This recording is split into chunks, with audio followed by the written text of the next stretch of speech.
Hi, welcome back to Educator.com. This is the lesson on blood. Blood has numerous functions, not just circulating fluids. It's the transport of nutrients, sugars, proteins, lipids, vitamins, etc. Gases, oxygen and CO2 are among them, yes. Wastes, the ones that you end up excreting either through urine, through sweat, etc. And hormones, the way that hormones actually get to organs and cause them to change something about their physiology is through blood. Regulation of pH. pH has to do with acids versus bases. You have a zone in which your pH in your body needs to be maintained there. The approximate pH for the human bloodstream is 7.4, ever so slightly basic. If that goes down to below 7, that's enough to kill a person, because the pH scale is logarithmic and you want to keep it in a very particular range. So your bloodstream has a lot to do with regulating that. Restriction of fluid loss during an injury. If you do have a cut, you're bleeding, you're hemorrhaging, some of the characteristics of your blood enable you to stop that. Defense against pathogens and toxins. White blood cells are the parts of the blood that are going to be primarily protecting you and killing off those foreign invaders. And regulation of body temperature. That's very important as well. And before I move on, I just wanted to show you what these are. This is your average red blood cell. This is a platelet, and this is a white blood cell. Now, more often than not, white blood cells, or leukocytes, are going to be much larger than red blood cells, but you do have a heck of a lot more red blood cells. The ratio of red blood cells to white blood cells in the blood is approximately 1,000 to 1. That's why your blood is usually red, because of the red blood cells. This is a micrograph. This is an actual image. It's not computer generated. If you were to take a blood sample from a person and centrifuge it, spin it around really fast, you would get a separation of all the blood parts by density.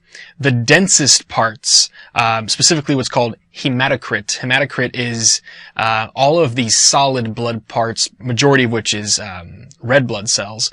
You're going to get that sticking towards the bottom because those solid particles and cells are much more dense. And of course, the fluid portion of blood is going to stay on the top. So when we look at all the portions, let's start at the bottom. Erythrocytes.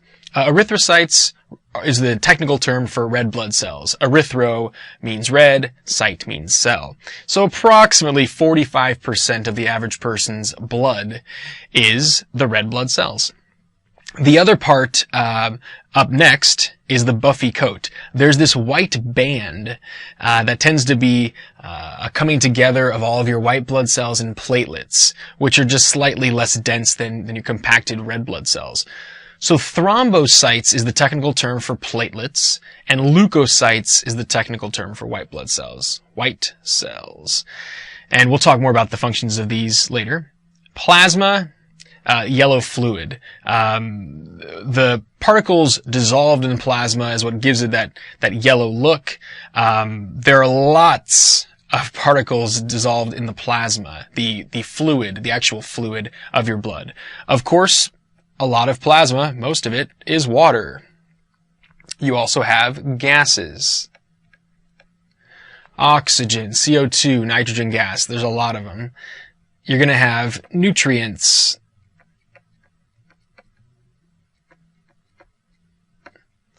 All those molecules that are meant to nourish your body. Of course, on the flip side of that are wastes. Those waste products that are going to be eventually excreted. And then on top of all of that, you're going to have hormones. That's how hormones get to all the different cells via the fluid of your blood. And you also have dissolved blood proteins. Now, included in the nutrients are going to be amino acids, the proteins that you're feeding your cells with. Your cells need proteins to function and stay alive.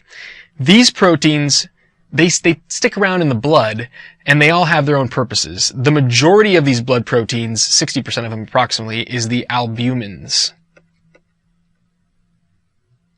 Albumins are hanging around in your blood to help maintain osmotic pressure. If you took biology, osmosis has to do with the passive, or means movement without energy, the passive natural movement of water to where there's less water by concentration. If you didn't have as many albumins in your bloodstream as you do, there would be too much water flow. Think about this. Having blood proteins in your blood helps keep water there. If there were a lot less of them, you actually would sometimes lose too much water out of your bloodstream. So having albumins just helps maintain that osmotic pressure in your body. Next up, globulins. There are two globulins. There are two main kinds of globulins. The not most important one, but the one that you've probably heard most about is antibodies. So antibodies, it's a type of globulin protein. Those are very specifically shaped molecules that are meant to attach and help your white blood cells attack foreign invaders. So they'll attach to bacteria, viruses, to immobilize them and to mark them so that they can get destroyed, so that they don't harm you. So antibodies is one type of globulin. Another type of globulin is transport proteins. There are certain substances in your bloodstream that aren't necessarily getting along with water. They might be non-polar particles that don't dissolve well in the plasma. So globulins that are the transport variety will sometimes be like a little shuttler or a little raft getting them through the bloodstream. Certain hormones need to be attached to globulins. And finally, the next major kind of blood protein is fibrinogen. Fibrinogen is what you make fibrin out of, and without fibrinogen, you wouldn't be able to make a blood clot. And a blood clot is the way that you stop bleeding, and that's very important. So there's the components of plasma and the other blood components. So how do blood cells get formed in your body? Where do they originate? Well, hemocytoblasts tend to be hanging around in your bone marrow. And hemocytoblasts, that's a fancy term for blood cell maker. There's one major kind of stem cell known as a hemocytoblast that through mitotic divisions, by dividing, makes different lines or sort of lineages of cells. So for instance, where you get this from is the hemocytoblast. The proerythroblast eventually leads to the formation of red blood cells, erythrocytes. This particular lineage leads to a certain kind of a white blood cell of the leukocytes called granulocytes, because they have little granules in the cells. It looks like they have little dots, little particles in these cells. On the other hand, you have this other kind of white blood cell category called agranulocytes, meaning not having those granules. Monocytes and lymphocytes, they come from a slightly different daughter cell from hemocytoblasts called lymphoblasts and monoblasts. And finally, megakaryoplasts turn into megakaryocytes, and eventually the split up portions of that end up being thrombocytes, which are platelets. And all of these originate in bone marrow and end up in your bloodstream every second of every day of your life. Red blood cells, let's start with those first. They make up the majority of the hematocrit of blood. Erythrocytes, the technical term for red blood cells, are shaped like biconcave discs. So here's an image of what red blood cells look like up close. From a superior view of a red blood cell, they should look round, and there's a little indentation in the middle. It almost looks like a donut that doesn't have a full hole in it. If you were to take this and then cut it there and flip the cells so you could see it on the side, they would look like this. Biconcave disc. You see that like both sides are concave, and it has this shape. Making up the majority of the protein inside of it is something called hemoglobin. And the interesting thing about the reason why the shape is this way, some of it has to do with the fact that they're enucleated. This is one of those rare examples in the body of cells that don't have a nucleus. So an interesting thing is that in addition to them not having a nucleus, they excrete it, they get rid of it before they end up flowing around in your bloodstream. They also don't have mitochondria, and they don't have ribosomes. So they're not doing a lot of the cellular activity that your cells tend to do just to stay alive. You know, these only last for so long. Eventually they get damaged, but the other reason why not having something like mitochondria is important in here is if these had mitochondria in them, and the purpose of red blood cells is to shuttle or carry oxygen through your body, if there was mitochondria in here, the mitochondria of the red blood cell could kind of steal the oxygen off of this little oxygen raft, and that would not be good. You want to have these things just delivering oxygen to the cells that are keeping your tissues alive. So they don't have a nucleus, no mitochondria. They're just jam-packed with this protein called hemoglobin that has a high affinity for oxygen. It's like a little magnet, in a sense, for oxygen. And this protein allows it to be like an oxygen raft.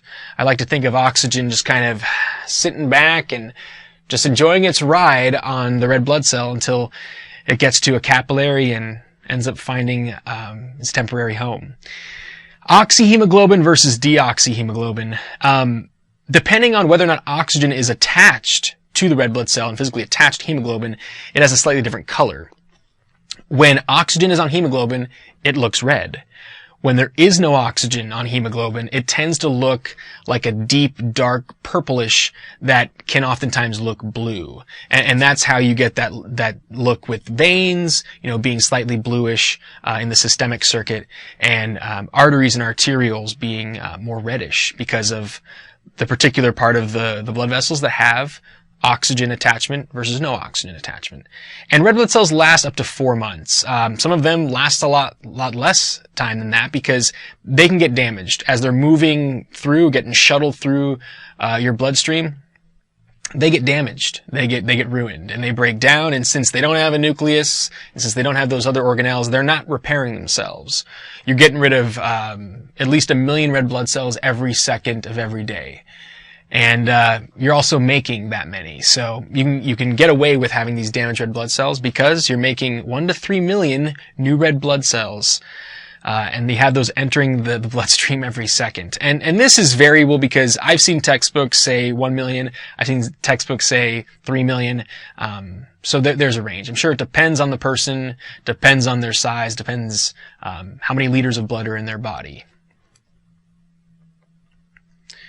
Breakdown and renewal of red blood cells. So in the liver, spleen, or bone marrow, that's where red blood cells eventually end their journey. They're engulfed by cells there, and then they something called hemolysis. They hemolyze, causes them to rupture. They are broken down, and they end up. You take the hemoglobin molecule, which is right here. This is a kind of like an organic chemistry style model of the molecule. At each corner here, you have carbons. You can see where there are not carbons at the corners between these bonds: nitrogen, oxygen, hydrogen. In the center here is iron. Iron is a very critical element with the formation of hemoglobin. Well, what happens is, as the red blood cells are being stripped apart, the heme part of this hemoglobin, which is what the iron is needed for, that gets broken apart and ends up producing a molecule called biliverdin. Biliverdin looks slightly greenish, and so if you get certain bruises, you may have seen like some bruises have like kind of a greenish tone. That's because the pressure that caused the breaking of the capillaries was so great that you damaged and broke apart so many hemoglobin molecules in the red blood cells that the biliverdin ended up kind of leaking out into that interstitial space and giving it that green color. Eventually all that goes away because you have white blood cells that go up and swallow up all that excess stuff and clean it up. Eventually biliverdin is converted to bilirubin, and bilirubin has more of a yellowish, yellow-orange kind of tone. Bilirubin is related to jaundice. What ends up happening is bilirubin is supposed to be brought to the liver in your bloodstream, and then bilirubin eventually ends up in bile, and bile ends up in your digestive tract. But if your liver is not doing a very good job of dealing with that bilirubin, maybe blood flow to the liver or something's wrong with it, you'll get a buildup of bilirubin around the body, and it can end up showing through in your skin. And so jaundice is that sort of yellow look all over the skin and even in the whites of the eyes. Something like hepatitis, which is an infection of the liver, is going to lead to that happening, and that's because of bilirubin. Erythropoiesis makes new red blood cells, and EPO stands for erythropoietin. So erythropoietin is the hormone. Erythropoiesis is the process of making red blood cells. So that's going to be that one lineage I showed you on the previous slide that comes from hemocytoblast but ends up making red blood cells specifically. All right, when it comes to blood transfusions, you have to make sure that if someone needs blood, they've lost blood, you need to give them blood from a donor, there has to be compatibility. If not, you're going to get some problems happening, and I'll tell you how those problems occur. So let's look at the surface of each of these different kinds of red blood cells and these different blood types and what's also in the plasma and see how they go together.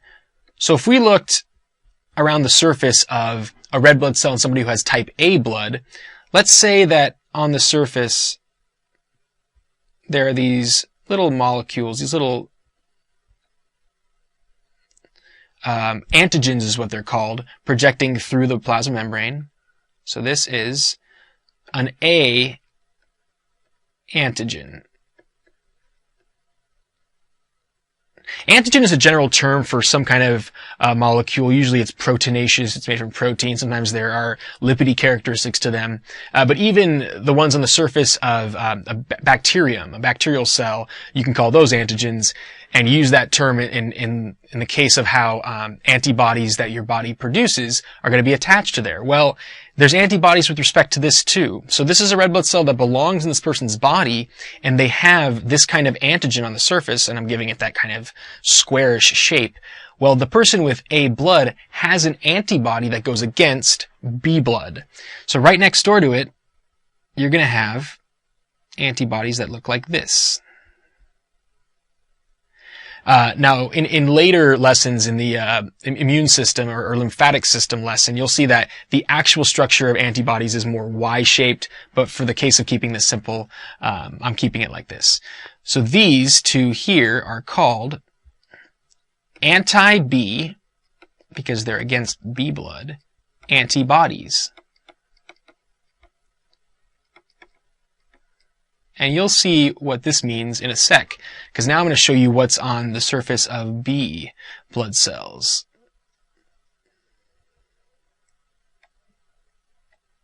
By the way, there would be a lot more antigens than what I'm drawing, but can't draw that in this particular instance. I'm just keeping it simple.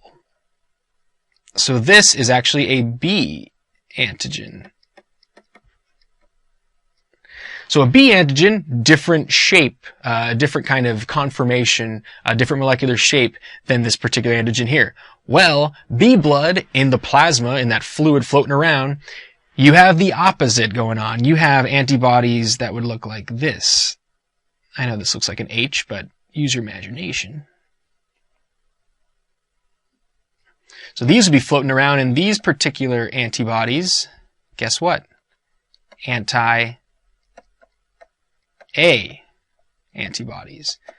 So the problem with somebody who has A blood giving them B blood from that other person is that in the person with A blood, they've got this floating around. They've got these and these. When you put this blood into their body, great. Now you've added red blood cells. That's what they were missing. That's what they need to stay alive. But you've also introduced anti-A antibodies. These are going to attach to there. They have a perfect fit, and it's going to cause red blood cells to clump together, because when antibodies see this little hole, this little space, attaches that antigen, imagine them just having antibodies all around them and then having other red blood cells clump together. That's called agglutination, and that's going to form an abnormal clot that doesn't belong there. The other problem is when you've added in this kind of red blood cell, look what they have in their bloodstream here. They've got the anti-B antibody, so that's going to cause a problem. And some people say, well, why don't you just take out the antibodies? But like I just said, just the fact that you're putting this particular cell into their bloodstream, you can't get rid of all the anti-B antibodies in that person's blood flow. It's just, that's not possible. So these don't go together. Next up, AB blood. The reason why it's called AB blood, it has both A and B antigens. It's got A antigens, it's got B antigens. But guess what? No antibodies to the A or B antigens. Now, there are antibodies in this person's bloodstream, yes, but they're not going to naturally have antibodies against what is naturally on the surface of the red blood cells. So the amazing thing about having AB blood is you can give that person almost any kind of blood. Because they don't have antibodies floating around in their plasma that's going to cause problems. You can put this in as long as you take out the anti-A antibodies, because you can strain them out. As long as you take out these antibodies, they'll have no trouble with these kinds of red blood cells. No big deal. And I've heard that you can still put donor blood into a person's body with the antibodies for this person who has AB, as long as you slowly put it in. I guess the antibodies don't cause as much of trouble. But screening them out or taking them out is going to give them what they need. They need these red blood cells. Best case scenario, they're going to give a person with AB blood, but that is a rare blood type. O blood, let's check it out.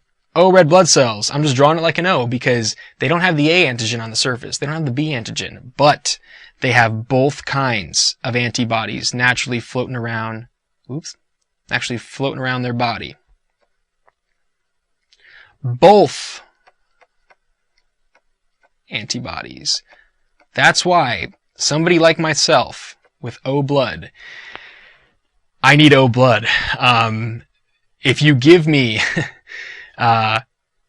even if you take out the antibodies from the donor, if you give me this cell, I got these things floating around my plasma that are going to freak out and bind to it and cause that clumping. That's going to cut off blood flow to some important vital organs, and it could kill me. You can give O blood to O blood. The good news is that O blood is very common. Depending on what country you're in, the percentage of people with O blood can be a little less, but at least in the United States, O blood is the most common. Next up, Rh factor. This is either Rh positive or Rh negative, and this was named after the fact that it was discovered in the rhesus monkey. The word rhesus, not like the candy, is Rh, R-H-E-S-U-S.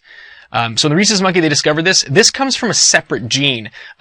Whether or not you're A, B, O, or AB, that comes from a certain genotype you inherit. This is on a different gene. And think of it this way. If you are Rh positive, you have an additional antigen on the surface. By the way, before I move on and forget, the O red blood cell, I don't want you to think it has no antigens at all. There are lots of different kinds of antigens. And the surface of even my red blood cells are going to have antigens projecting out from the plasma membrane. They're just not going to have the A and B antigens. But back to Rh factor, if you're Rh positive, you have an additional antigen. Think of it as like this. Let's say this is an O red blood cell. Here's another O red blood cell. If you are Rh positive, you might have this additional little antigen sticking out from the surface. If you're Rh negative, you don't have any of them. You don't have that particular antigen. It's the lack of the antigen. That's why it's negative. The way this comes into play is, I told you earlier that AB blood, if you have that, you can be given almost any blood type. The reason why it can't be any oftentimes is if you are AB negative, that means your AB cells, your AB red blood cells, don't have this particular antigen. And if you introduce, let's say, O positive blood, your body could actually end up attacking those red blood cells with antibodies because you're not used to it. So if you're AB negative, they need to give you O negative or B negative or A negative. I'm O positive, so they can give me O negative or O positive. Somebody who's O negative, they don't give O positive to that person. You know, if you're in an ER and they need to give you a blood transfusion, within a matter of minutes, with a test, they can figure out which of these blood types you are. Sometimes they don't have minutes. Sometimes you have somebody who's bleeding profusely, close to death. In that case, they will give them O negative blood if it's on supply, because they don't have time to wait. So they're just going to give them that one. But if there is time, if they know a surgery is coming up, they'll try to get the precise type of blood that matches the blood that's naturally in their body. Here's a little chart that you can study that tells you which one goes with which in terms of the donor giving it to the recipient. Like I said earlier, if the donor is O positive, like myself, I cannot give to O negative. But guess what? O negative can give to me. So if I'm the recipient, I can actually get O negative or O positive blood. The yellow sections have to do with, if it's light yellow, they're saying that you can give them plasma transfusions, but not with the whole blood. Bright yellow, that's full blood transfusions. White means no plasma compatibility, meaning they would give that person what's called whole blood or just the hematocrit.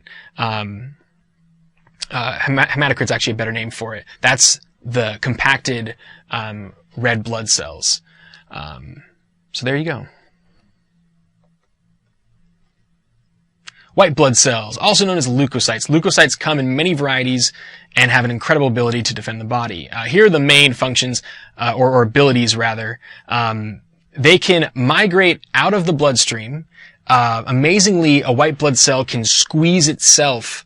If you go inside of a capillary, they can squeeze themselves through those endothelial cells into organs. And that's amazing, their ability to migrate and hunt down these foreign bodies that could cause problems. They have amoeboid movement. If you've taken biology, amoebas, they have this ability to manipulate the shape of their plasma membrane and make what it look like are called pseudopodia, look like kind of fake feet sort of extending out. And that's by manipulating the cytoskeleton. When they move their microfilaments, that part of the cytoskeleton, those protein strands, they pull and let go on parts of the plasma membrane, and that allows them to wrap around and swallow particular foreign invaders. It also aids in their ability to squeeze out of blood vessels by narrowing themselves. They're attracted to specific stimuli. Depending on what white blood cells you're talking about, they're able to hone in on certain kinds of foreign bodies, bacteria, certain viruses, even parasites. And most of them do phagocytosis, which means cell eating. It's a form of endocytosis where they are wrapping their plasma membrane around that foreign body, taking it in, and then that little sac, which now contains the bacteria or what have you, will then fuse with lysosomes, little cellular organelles that have enzymes that can digest that particular foreign invader and kill it. So there's some abilities of white blood cells. The first class of white blood cells I'd like to tell you about is granulocytes. And like I said before, they have little granules in their cytoplasm. And a lot of these granules you're seeing is lysosomes and enzymes. A lot of them are meant to be there because these are cells that kill. Neutrophils, about 50 to 70% of white blood cells, very common. They're meant to swallow up foreign invaders, and they're typically on the front lines. If you have an infection, they're usually the first ones there, and considering how many of them there are relative to the other white blood cells, the chances of them getting there first is very good. So they are there on the front lines, like they use that term with the war, with an army. Eosinophils, a lot less, 2 to 4% of white blood cells. They attack objects with antibodies. So if antibodies, these globular proteins, have been attached to a certain bacterium, eosinophils notice it. It's got antibodies on it as like a marker, and they go and eat it up. They're great at attacking parasites. If you have a parasitic infection, like let's say a tapeworm, your eosinophil count is going to go up. Because they're good at attacking parasites. And they increase in number during allergic reactions. And allergic reactions really just depends on the person. Allergic reactions probably happen because of a combination of genetics and environment affecting that abnormal immune response, but eosinophils do play a role in that. And you can see that each of these pictures, they have this weird thing going on in the middle. It's called a multi-lobed nucleus. It's like a nucleus with a few different sections. Neutrophils oftentimes will have many lobes. Eosinophils classically have a bilobed or two-lobed nucleus. And then basophils, the smallest percentage of granulocytes, they assist with mast cells in producing inflammation, expanding blood vessels in an area, and that is a classic response when you have an infection or damage to an area. Agranulocytes is the opposite, meaning they don't have those granules. They look not quite as like they don't have as many dots in them. Monocytes is one type of agranulocyte. That's about 2 to 8% of white blood cells, just depending. They are the largest white blood cells. They are large compared to the others. Great at endocytosis. Like I mentioned before, with kind of that amoeba action wrapping around and engulfing bacteria and what have you. They tend to circulate in the bloodstream for about a day, and then they end up in a tissue outside of the bloodstream as a macrophage. A macrophage means giant eater. Like I said, they are quite large, and macrophages, you'll find those roaming around in tissues, eating up stuff that shouldn't be there. Lymphocytes. About 20 to 30% of white blood cells are lymphocytes. They circulate in the blood, of course, but they also hang out in lymphatic organs like the spleen. The thymus is another one that has to do with it, but the spleen is going to be a place that you're going to find a lot of lymphocytes. Here are some examples of lymphocytes. T cells have to do with cell-mediated immunity. So T cells, they are going to be targeting particular invaders as they come in. T cells, some of them are called helper T cells. You may have heard that term before because HIV is a virus that has the most impact on the helper T cells. Now, HIV apparently can invade a lot of different kinds of white blood cells, but the clinical problems associated with HIV and AIDS has mostly to do with their impact on helper T cells. There's a certain kind of protein on the surface of those cells, and HIV basically has the key that fits into the lock that allows it to get into those cells and cause problems. B cells are a little bit different. They have to do with the manufacturing of antibodies based on things that you're exposed to, based on certain viruses, certain bacteria that you're exposed to. And I remember that because antibody with a B cell antibody. And lastly, natural killer cells. They're natural killer cells because they roam around the body and they target abnormal cells in your tissues. So if you have some odd cell growth that's not correct, it's not healthy, they will eat that tissue. Having good natural killer cells makes it less likely you're going to get cancer. And I mean getting long-term metastasis, cancer that grows and spreads, because if you have deficiency of your natural killer cells, you're going to get out of control cell growth eventually, and natural killer cells help with that. Platelets. Thrombocytes is the technical term for platelets, and they do look like pieces of a shattered plate. It's like you took a plate and then all these little pieces, all these little red parts clumped together, those are platelets aggregating, coming together. These cells do have many important roles related to clotting blood. They release chemicals to help encourage the occurrence of a clot, of that plug in a sense. They form a temporary patch on the walls of damaged vessels. So if you have a cut that is causing the leaking out of blood, platelets are what initially come there and kind of patch it up. And they help in contraction to reduce clot size. So eventually, you want to eventually start to make the clot not as big, and so they help get the clot kind of flatter and reducing its size once some healing has begun to occur. Hemostasis basically means like keeping blood where it should be. It's the stoppage of bleeding, of hemorrhaging. There are a few different phases. When you have a cut in a blood vessel, the first thing that's going to happen, they call it the vascular phase. There'll be certain stimulation that causes that blood vessel to decrease in diameter, at least for a bit, because the immediate thing you want to do is stop a lot of blood from getting out of there, so reducing the width of it is going to do that. And it's endothelial cells right next to where the blood is. Remember, if you saw the blood vessel lesson, endothelium is where all the blood is rushing through, that inner layer. They're going to release those chemical factors that have to do with that.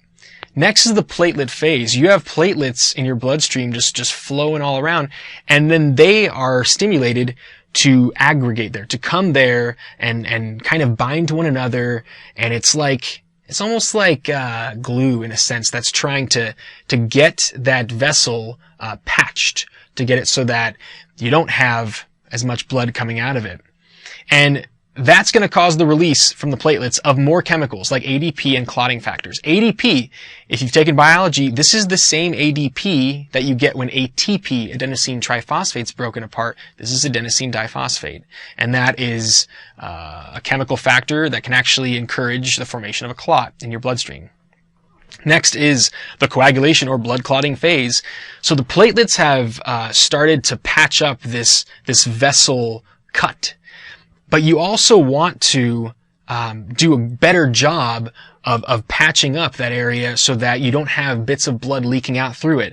So in addition to platelets, fibrinogen, one of those globular proteins, is converted to fibrin, and it forms a net-like structure that kind of catches red blood cells, almost like fish being caught in a net. And as they're caught in this net, it forms a clot, a plug that helps stop blood from exiting. Now, eventually, once that blood vessel wall is completely healed and you have new connective tissue, making it nice and sound, eventually you want to get rid of the clot. You don't want the clot to grow and hang around too long and reduce blood flow through that vessel once the healing has happened. So fibrinolysis, if you want to call it that, means getting rid of that fibrin net, getting rid of that clot, and making it go back into its little bits so that you don't have that big clump there when it's not needed anymore. Finally, some blood conditions and disorders. Some of this overlaps with the blood vessel lessons from before. I actually am using the same pictures here because blood is running through blood vessels. Hemorrhaging is the leaking of blood out of blood vessels. Internal hemorrhaging can be a very bad thing, obviously. Thrombus is a blood clot that shouldn't be there, and if it gets dislodged and eventually moves along through the bloodstream, that's an embolism. And an embolus gets caught and becomes an embolism. Depending on where the embolism happens, that can restrict blood flow to the lungs, to the heart, to the brain, and it could result in a fatality. Anemia basically means that you're not producing enough red blood cells, or the red blood cells you are producing aren't getting the job done. So the main way people get anemia is they're not taking in enough iron. You need iron to produce hemoglobin, which is a critical part of red blood cells. So if your iron intake is low, you're going to feel fatigued and tired. And there's other long-term health effects that can happen because of anemia. And being chronically anemic can shorten your lifespan. Doctors will tell you if you're anemic, eat more red meat. And that's a problem for a vegetarian, obviously, but red meat has a high iron content compared to some other meats, and that can encourage your body to make more red blood cells through erythropoiesis. Sickle cell disease is also called sickle cell anemia. This is an example of where you may be producing the right amount of red blood cells, but the red blood cells you're producing aren't doing a good job of binding oxygen, and they may be getting caught where they shouldn't. So sickle cell disease or sickle cell anemia is something you're born with, and there is a gene corresponding to the shape of hemoglobin.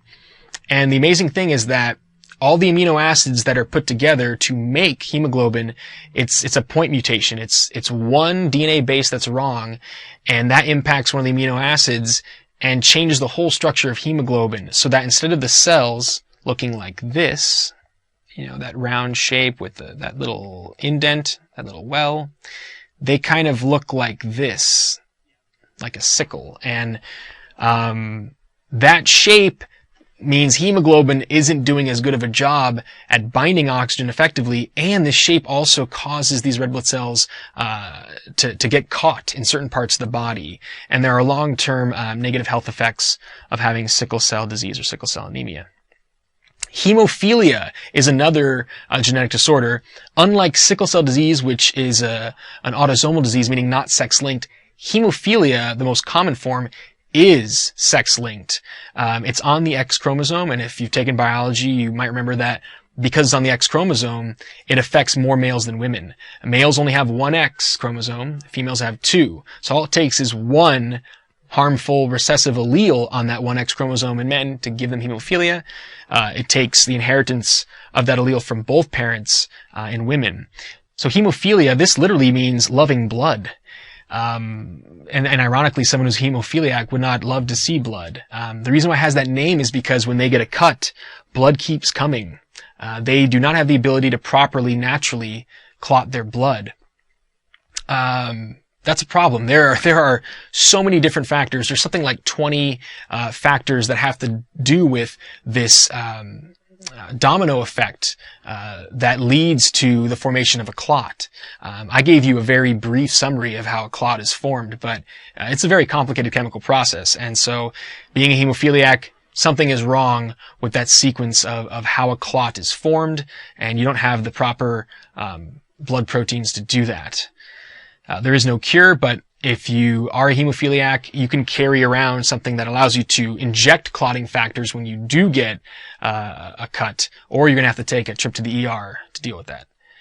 Leukemia is a bone marrow cancer, and leukemia, one of the initial signs of it is actually overproduction of leukocytes, because what all cancers have in common is it's mitosis out of control. It's too much growth within that tissue, and that can negatively impact the neighboring healthy tissues. So cancer of the bone marrow, you're going to end up producing way more white blood cells than you should, and leukemia is fatal if that person doesn't get a bone marrow transplant. Thanks for watching this blood lesson, and thanks for watching Educator.com.